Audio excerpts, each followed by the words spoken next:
Lines లో battalion police వాళ్ళు కూడా ఉన్నారు. బెటాలియన్ పోలీస్ అన్నదమ్ములకు కూడా నేను విజ్ఞప్తి చేస్తా ఉన్నా. అన్నా యాది పెట్టుకోండి, ఎలక్షన్లకు ముందు ఏక్ పోలీస్ అన్నాడు, రాష్ట్రమంతటా ఏక్ పోలీస్ విధానం తీసుకొస్తా అని చెప్పి నమ్మబలికిండు రేవంత్ రెడ్డి గారు.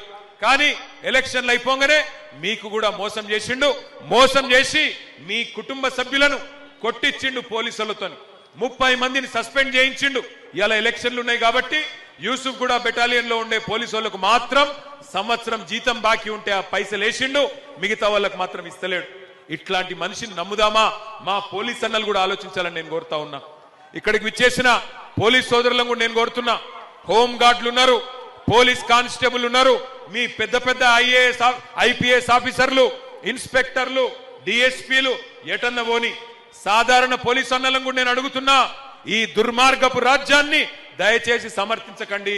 ఈ దుర్మార్గపు ప్రభుత్వాన్ని దయచేసి వారికి అండగా నిలబడకండి. మళ్ళీ కేసీఆర్ ప్రభుత్వం వస్తేనే పోలీస్ అన్నలకు కూడా న్యాయం జరుగుతుంది, గుర్తుపెట్టుకోండి అని చెప్పి నేను విజ్ఞప్తి చేస్తా ఉన్నా.